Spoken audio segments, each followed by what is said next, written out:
when he saw his kid there, but so are Steelers fans. It's a Fowler Files with Jeremy Fowler now. And Jeremy, TJ Watt, he's the top of the conversation here. He continues to want more money, but as we all know, more money, more problems. So what specifically is holding up in the contract? Well, people I've talked to around the league, Scooby, believe that it's guaranteed money, it's term length.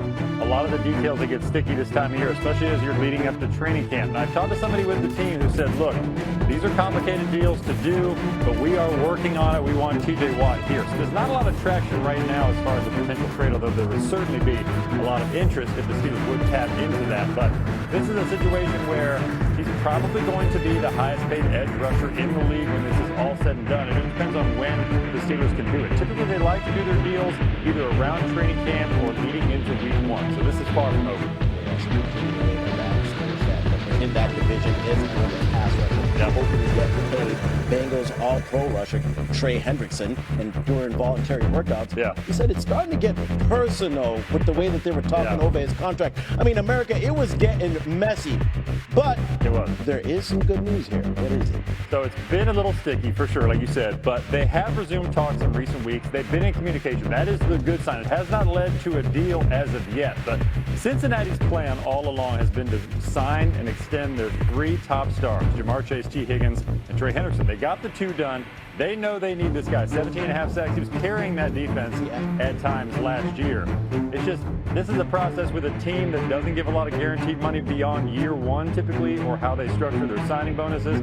He wants more long-term security. This is not a year-to-year proposition for him. He's 30 years old, yes, but he feels like he's earned big-time money on a multi-year extension. So we'll see what they can find. And some middle ground that they hope to find. If not, that he is dug in. I mean, he is prepared to miss time here. Yeah, it seems like every single offseason we're having some type of contract issues out of Cincinnati. But let's stay with the pass rusher theme here. Michael Parsons, he's due for a new deal. Cowboy fans are sitting there wondering, when is that going to get done? Yeah, so this is kind of a relaxed situation. You know, when I talk to people involved, they're like, look, it's a lull in the summer right now. Not a lot going on. People are on vacation. Team officials are out on the beach somewhere. Once they reconvene for training camp, Dallas will probably lock in on this a little bit more. Typically, they do their deals late in the calendar, you know, late August, early September. We've seen that with CeeDee Lamb, Dak Prescott, some of their other big deals. They are dedicated to doing this, though, and he's almost a separate situation than those other 2 guys we just talked about, because they're in their 30s, they're going on their 3rd contract. This guy's right in his prime, mid-20s, dangerous player, so he's going to get a massive number. It just depends on when they do it.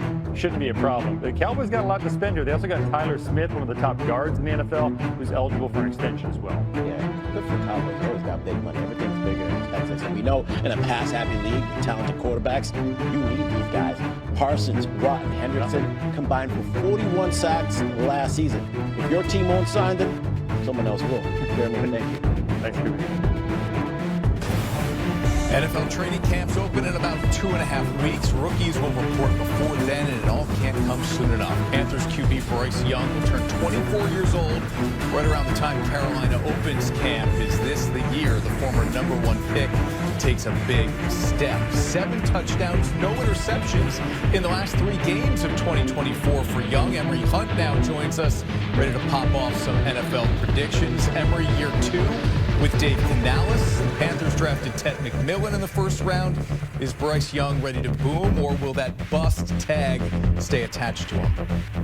He is ready to boom, Chris. And what I love about what Bryce Young did last year had nothing to do with the statistics. It was all about the eye test and how he played in the games when he returned from being benched. You talk about 3-1 in overtime matchups, 4 game-winning drives. So he started to play the situational football game perfectly.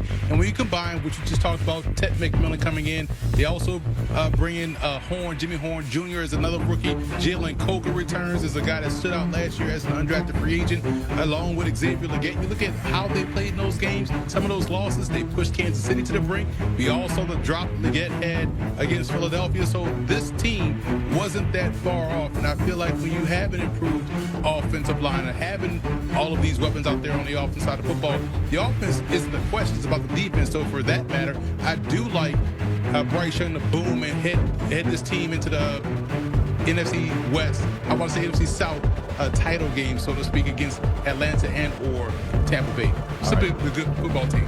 You'll lead me right into the next one here. Speaking of Atlanta, the Falcons had a lot of people scratching their heads when they drafted Michael Penix Jr. after giving big money to Kirk Cousins. They look smart now. Penix is the man moving forward in Atlanta. So are we going boom goes the dynamite or bust a bus? I say boom goes that do-rag that he wears all the time. But when you look at Michael Penix and how he plays, again, take the numbers away from the situation and look at how he played in these ball games. Talking about those overtime games against Washington, against Carolina. This is a good football player, and you saw the offense look significantly better when he was in the lineup. Now, when you add in the fact that they've gotten better at in the backfield, adding another running back, Jayden Corbin, who led the UFL in rushing, along with what they already have in two and wide receiver, this defense got better in the draft. So now the offense won't be an anchor like it was last year under Kirk Cousins. They'll be in a position where they can lead from the front. So I like Michael Penix to boom this year and put up some phenomenal numbers for the Falcons. All right, another first-round pick from last year. Minnesota's all in on J.J. McCarthy. Sam Darnold leaves in free agency. The Vikings apparently rebuffed Aaron Rodgers' interest, and so the former Michigan quarterback gets the keys. Emery, is McCarthy ready to continue the trend of QBs thriving under Kevin O'Connell? Not this year, Chris. I say bust for this year. He stepped into a tough situation in terms of what they did last year. You won 14 games last year, and you jettisoned the quarterback because you was going to play J.J. McCarthy to start the season. You had a great year from Sam Darnold, and now with McCarthy going in, you're like, okay, well, we could just plug you in, and you're going to step off the bus right away and be ready to go right away. Well, that's tough for this guy to do because he's coming off of an injury, so we don't know enough yet about J.J. McCarthy. He's talented. The small sample size we saw was very solid in that preseason game, but how will he do week in, week out when teams are game planning for him? And we have to see what it looks like first. I'm going to say bust right now because the expectations are supremely high for a guy that is essentially unproven. Yeah, look at the numbers there. What he did his last two seasons at Michigan before showing some flashes in the preseason last year prior to the injury. Javonte Williams, Emery, right in your wheelhouse here, running the rock in Dallas after 4 years in Denver. His production, though, has really fallen off since that rookie season. He's the lead back now, though, for the Cowboys. Is he enough to improve the 27th ranked rushing offense from a year ago? I'm still going to say bust here, Chris, and I feel bad for Williams because he came in as such a young back with a lot of explosiveness, but the injury kind of zapped some of that explosiveness away. And when you look at the last few years, 3.6 yards to carry, 3.7 yards to carry, those numbers tell you a lot about a running back's explosiveness and what he is seeing and ultimately his way to get there. And I think because of those 2 years of sub 4 yards a carry, when he was, coming in as spot guy or trying to start the leadoff role, in a situation now he's with the Cowboys, he's going to have to fend off some of these talented backs that they have. But I think that's going to be the case for him not being the guy that they thought they were going to get when they signed him. So I'm going to go bust here for Williams. And when we move over to defense,